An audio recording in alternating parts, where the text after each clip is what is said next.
वहीं ग्वालियर में आज नगर निगम में सभापति का चुनाव होना है। बीजेपी के 37 पार्षद हरियाणा के रेवाड़ी में एक रिजॉर्ट में ठहरे हुए हैं। वहीं 3 निर्दलीय पार्षदों के भी समर्थन का बीजेपी दावा कर रही है। वहीं कांग्रेस के पास 29 पार्षद हैं। ग्वालियर में कांग्रेस का महापौर प्रत्याशी ने जीत दर्ज की थी। ऐसे में सभापति को लेकर बीजेपी ने बाड़ेबंदी की है।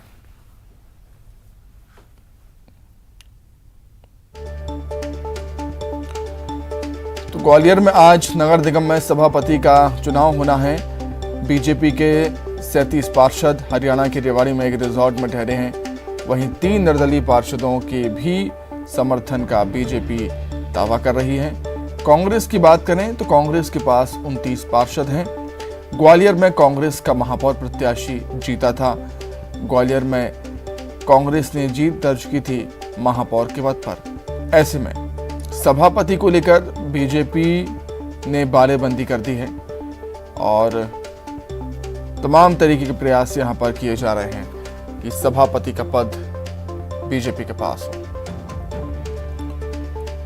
37 पार्षद हरियाणा के रेवाड़ी में एक रिजॉर्ट में ठहरे हुए हैं। अधिक जानकारी के लिए सीधे ग्वालियर का रुख कर देते हैं। सुशील कौशिक हमारे साथ जुड़ गए हैं। सुशील, क्या कुछ सिनेरियो, क्या कुछ समीकरण बन रहा है ग्वालियर सभापति चुनाव को लेकर आज?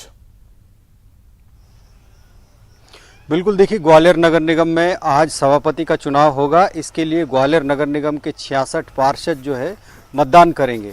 अगर बात करें दोनों दलों की तो बीजेपी के पास 34 पार्षद है। साथ ही बीजेपी ने 3 निर्दलीय पार्षदों के अपने साथ होने का दावा किया है। इसके अलावा अगर कांग्रेस खेमे की बात करें तो कांग्रेस के पास करीब 29 पार्षद हैं।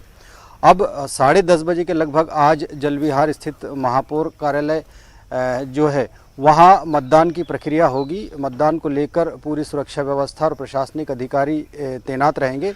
दोनों ही दलों के बीच सभापति बनाने के लिए कांटे का संघर्ष चल रहा है। आपको बता दें कि महापौर का पद 57 साल बाद ग्वालियर नगर निगम का कांग्रेस ने जीता था। यही वजह है कि अब बीजेपी महापौर पद गंवाने के बाद जो सभापति का पद है उस पर अपना कब्जा बरकरार रखना चाहती है और यही वजह है कि बीजेपी के 34 पार्षदों को दिल्ली के पास रेवाड़ी ले जाया गया था। वहां से कल रात सभी पार्षद यहां लौट आए हैं और मतदान प्रक्रिया में भाग लेंगे। वहीं कांग्रेस के और अन्य जो पार्षद थे 29 वो भी तीर्थ यात्रा करने के लिए गए थे, वो भी लौट आए हैं।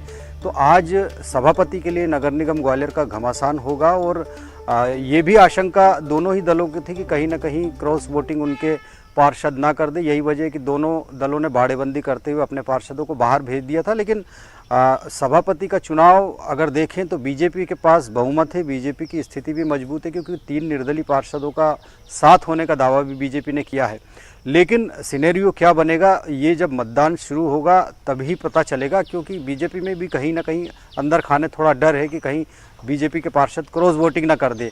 और कल जिस तरह से डबरा में वाकया हुआ कि नगरपालिका के चुनाव में बीजेपी ने बेहतर जीत हासिल की थी, लेकिन उपाध्यक्ष के चुनाव में डबरा नगरपालिका में बीजेपी को करारी हार का सामना करना पड़ा था। हालांकि जो उपाध्यक्ष पद जीते थे कांग्रेस के पार्षद वो 10 मिनट बाद ही बीजेपी में शामिल हो गए थे। तो बीजेपी ऐसी परिस्थितियों से बचने के लिए पूरी तरह से कवायद में जुटी है। सभी पार्षदों को शीर्ष नेतृत्व ने निर्देश दिया कि वो पार्टी पक्ष में ही मतदान करे।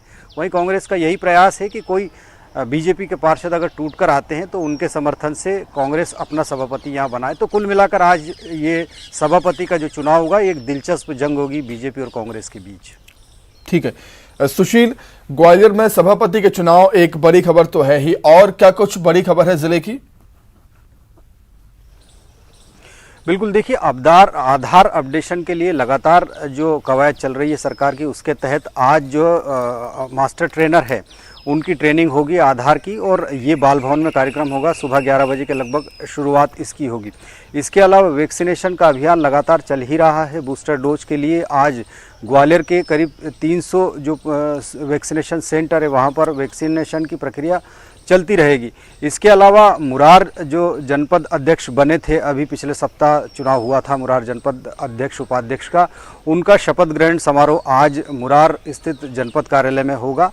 तो ये मुख्य आयोजन है। इसके अलावा आज दिन भर की जो सबसे बड़ी खबर रहेगी वो ग्वालियर नगर निगम के सभापति का चुनाव ही रहेगी। ठीक है सुशील, बहुत शुक्रिया आपका तमाम जानकारी के लिए।